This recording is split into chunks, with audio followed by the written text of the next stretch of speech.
Welcome to the Mindfulness Meditation Podcast. I'm your host, Dawn Eshelman. Every Wednesday at the Rubin Museum of Art in Chelsea, we present a meditation session led by a prominent meditation teacher from the New York area. This podcast is a recording of our weekly practice. If you would like to join us in person, please visit our website at rubinmuseum.org/meditation. We are proud to be partnering with Sharon Salzberg and teachers from the New York Insight Meditation Center. In the description for each episode, you will find information about the theme for that week's session, including an image of a related artwork chosen from the Rubin Museum's permanent collection.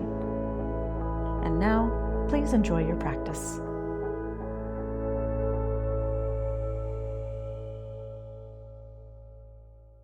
Good afternoon, everybody. Welcome to the Rubin Museum of Art and to our weekly mindfulness meditation practice.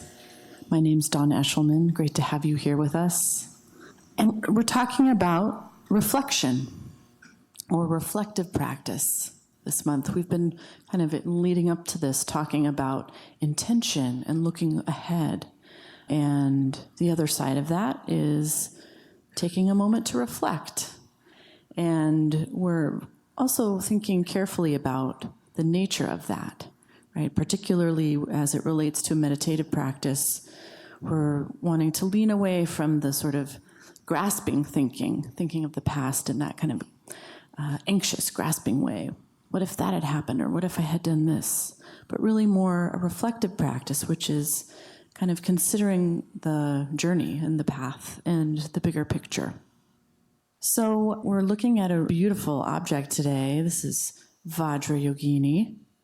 And this is from Tibet, 18th century, brass and gilt copper alloy. And this is an object that practitioners would use as a focal point occasionally in a meditative practice. And it's interesting to consider that, of course, there would be learning and thought and understanding of the symbolism that went into this. And then in this moment of reflection of that, the practitioner would even put the factual information aside and just really have an experience with the sculpture and the presence of the deity. This Vajrayogini is a representation of complete Buddhahood. So she is this symbol. She is not necessarily a historical figure, but more of a symbol. The nature of Buddhahood and the true nature of power, and certainly female power.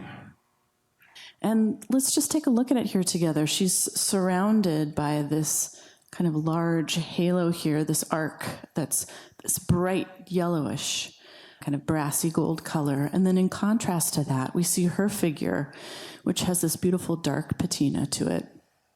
She's standing in a very expressive warrior's pose with her hip kind of jutting out, and has this belt of jewels around her waist there.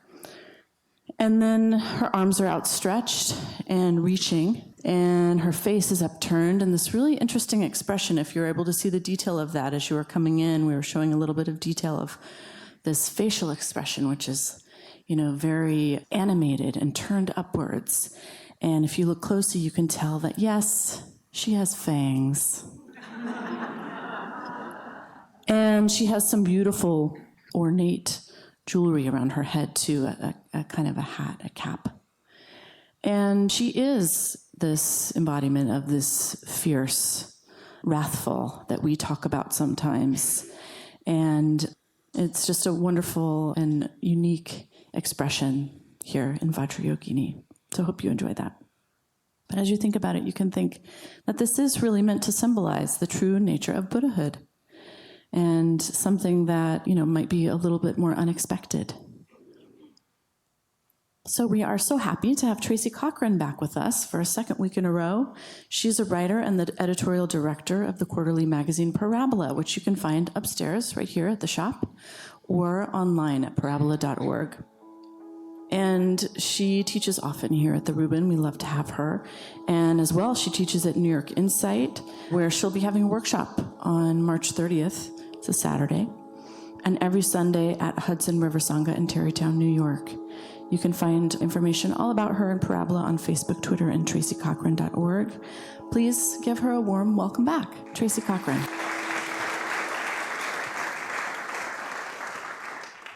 Hi. I love coming into this room, and I hope you do too. And even for those people who are just listening today, not here, there's something about coming here that reminds me of what people did thousands and thousands of years ago, which is that they would draw together by the fire to listen to an elder tell a story. And as I said last week, an elder is someone with a lot of experience making mistakes. Because, as I've heard it said, wisdom is healed pain. Wisdom is pain that has healed.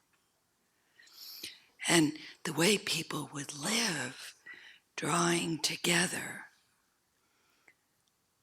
to hear stories about very basic experiences like love and loss and grief and what came next, is because it would take them out of their private pain, their individual loneliness, and connect them to something greater, something shared between us.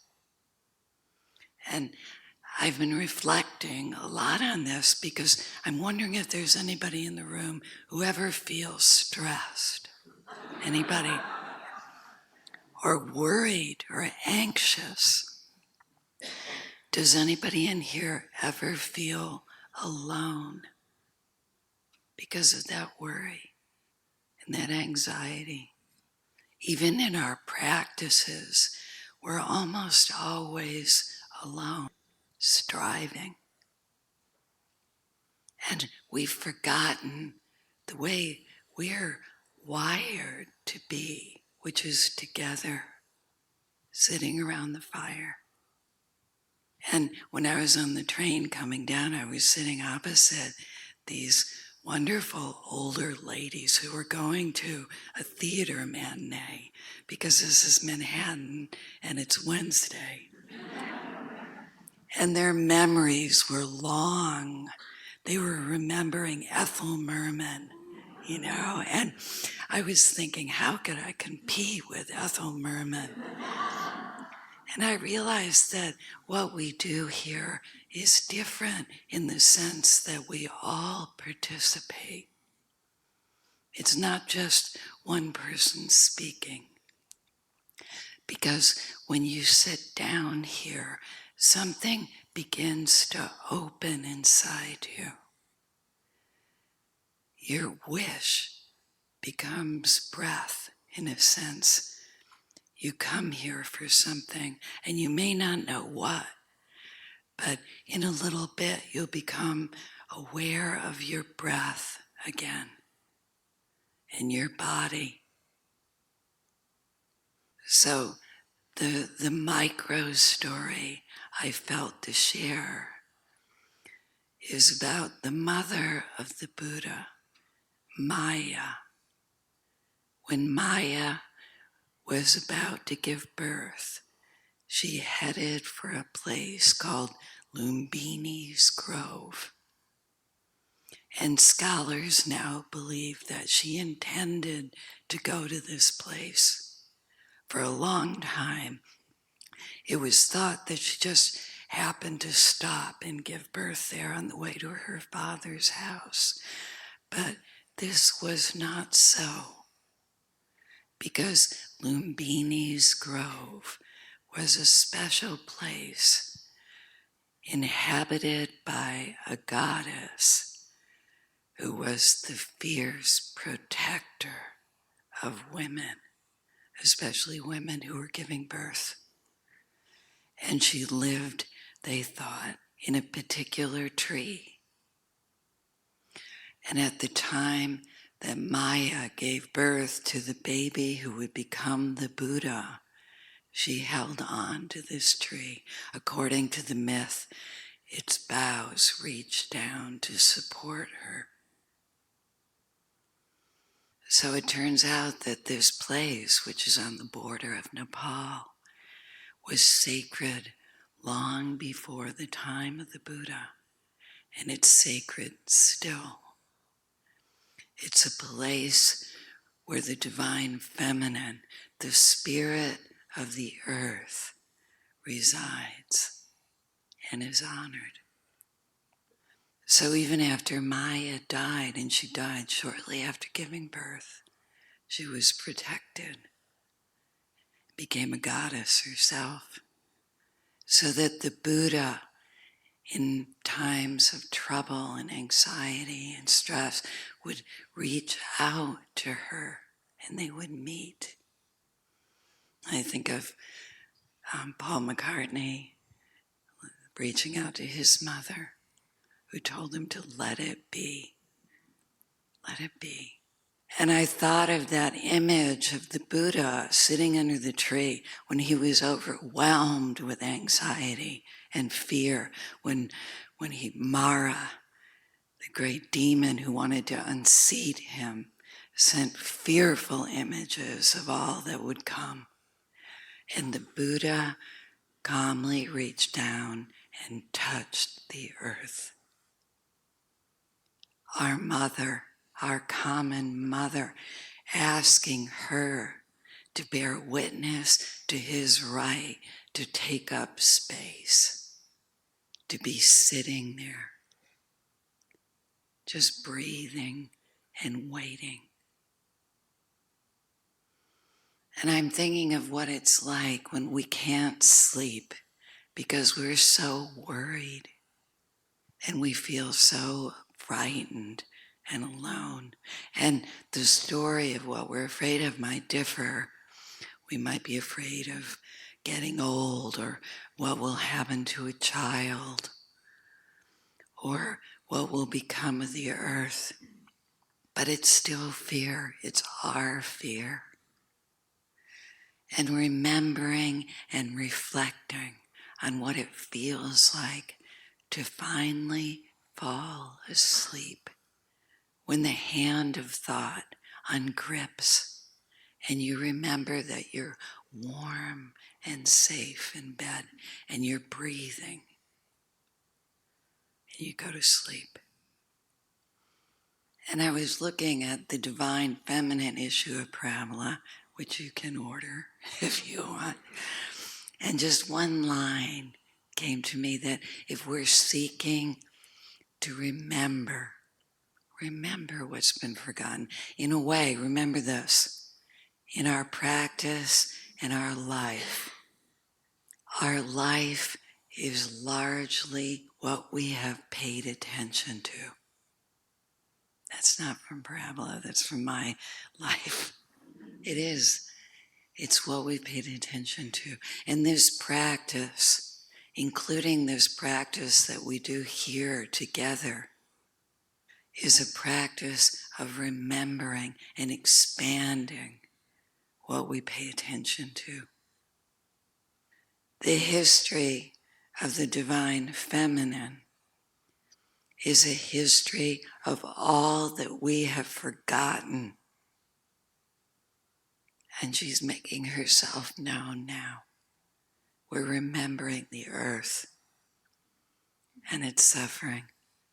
And in our personal lives, our practice is to remember what we forget when we're locked in our worries and our anxieties. To reflect on what has given us comfort and support.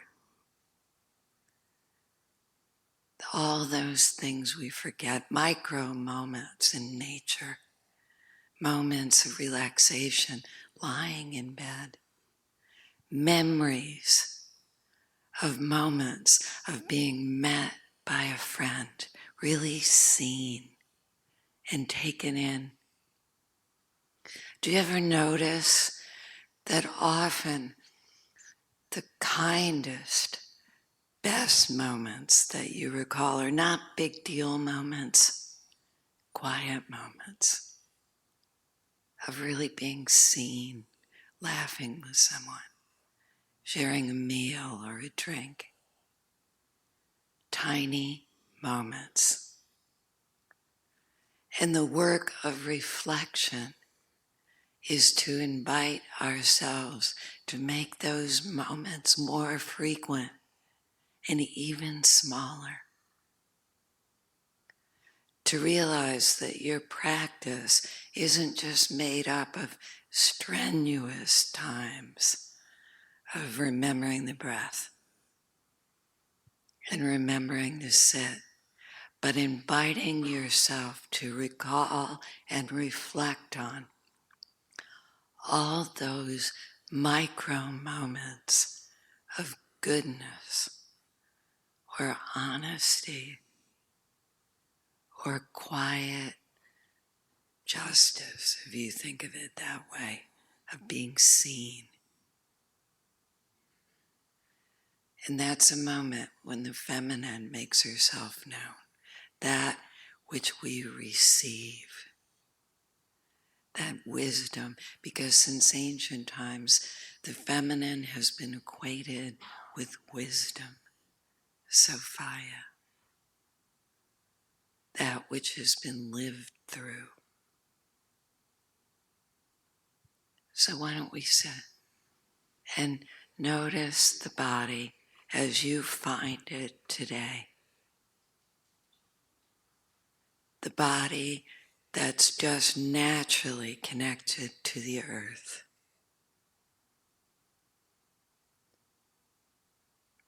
Without trying, without striving for anything, just let the body come into your experience.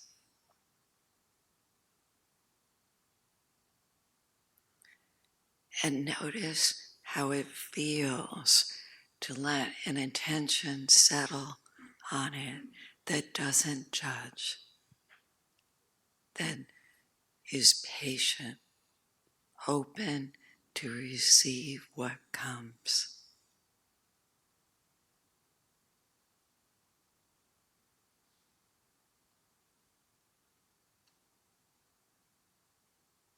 And notice that as you bring your attention to the body, this part of the earth that we live in, it begins to reveal its warmth, its life, its inner vibrancy.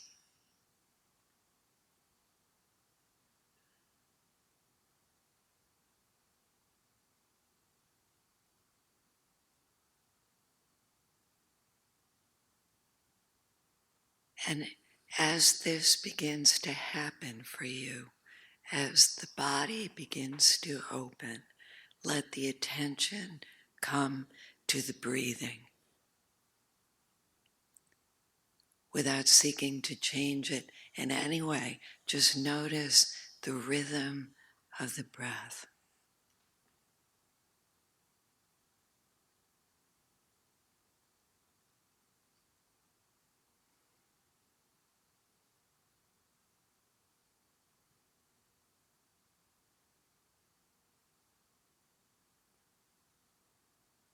Noticing that you don't have to think about breathing, that it happens, and that it can carry your attention.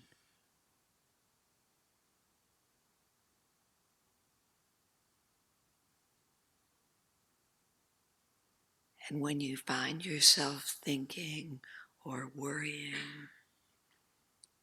or planning, just gently come home again to the body and the breath that connects you to life, all the way back to the beginning of life.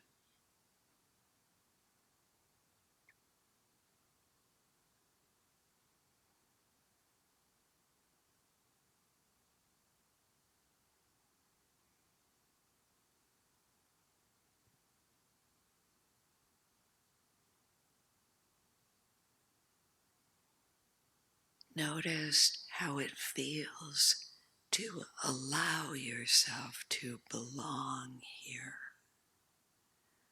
to take up space, just to breathe, and to be in this body, receiving what comes, with no judgments.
Notice that when you come home, you're always welcome, without judgment or comment, and that nothing is excluded.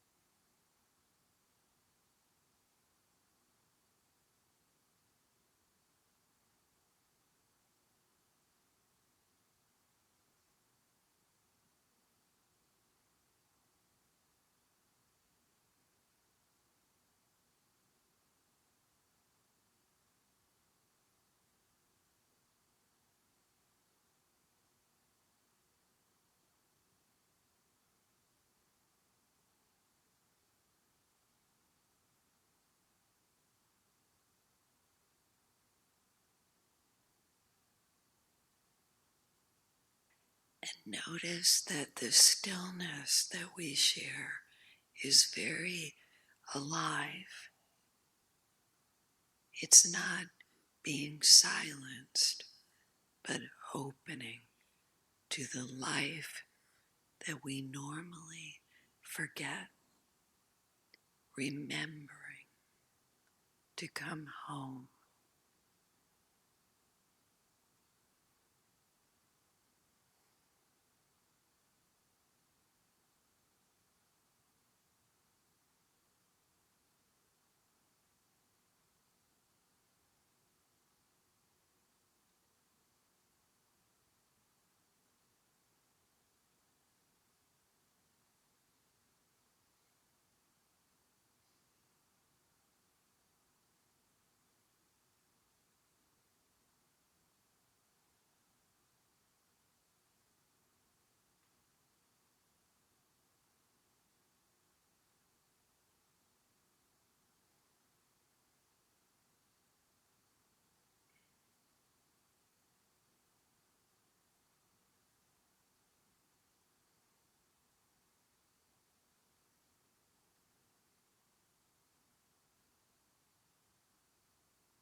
Notice that as you let yourself come home to the breath, to soften and open to the present moment, you remember a feeling of being present that's just naturally good and responsive.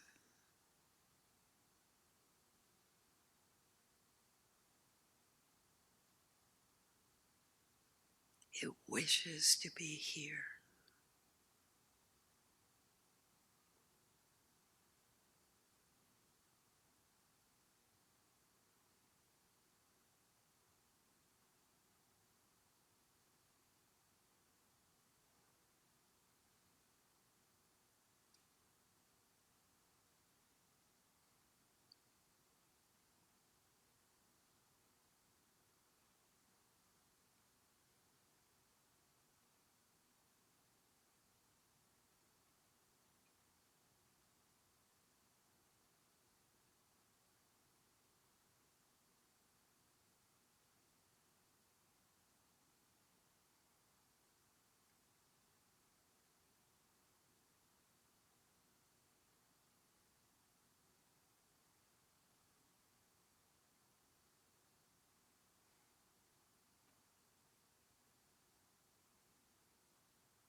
Come home and notice that life supports you.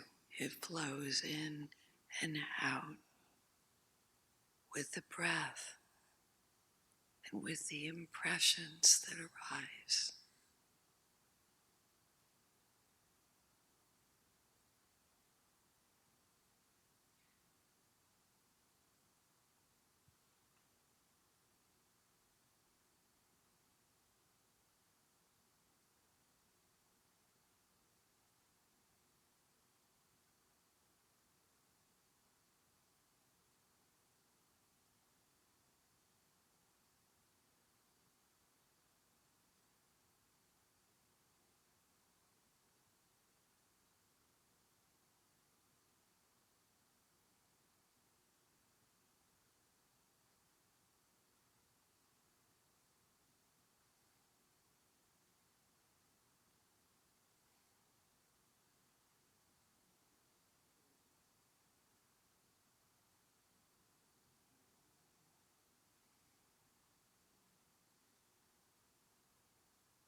You get distracted when you think, when you judge.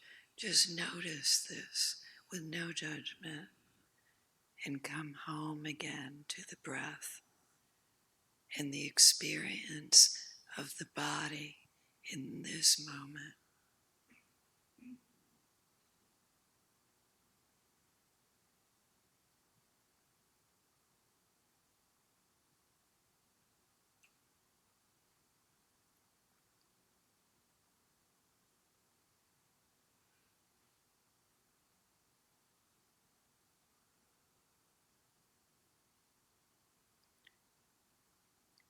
Notice that there's a light of attention inside you that isn't thinking, that's not separate from sensation, from the sensation of being present.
notice that when we practice sati, the ancient word for mindfulness, which means remembering, we feel less alone. We remember to come home and notice that we are part of a greater life.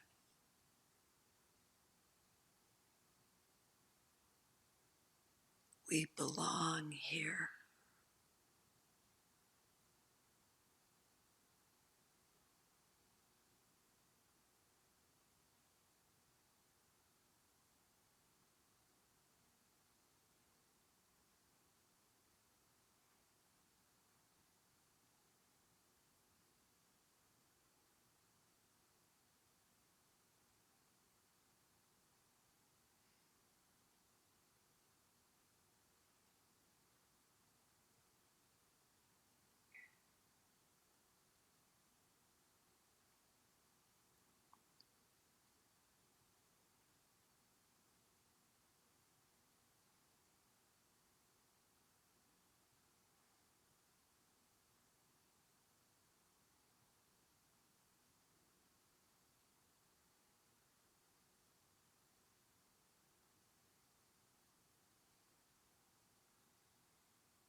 See that you can let everything pass through and still come home, still be present and open to receive.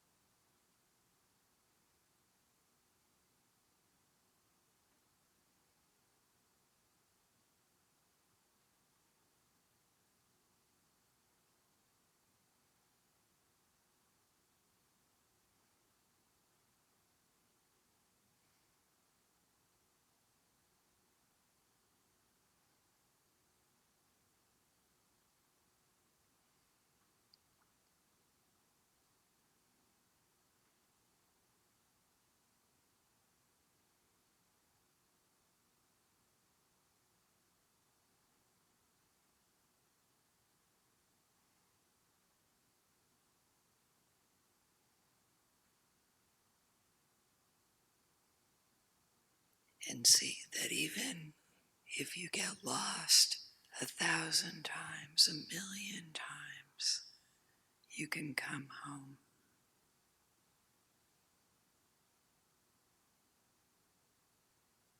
And remember that life is a gift that's constantly being given to you with each breath.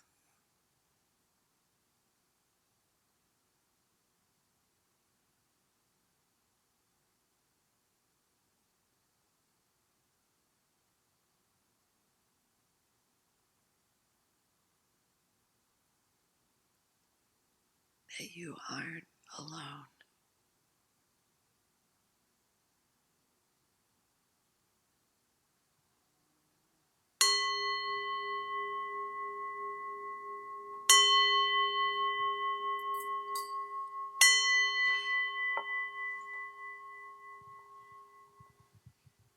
Thank you.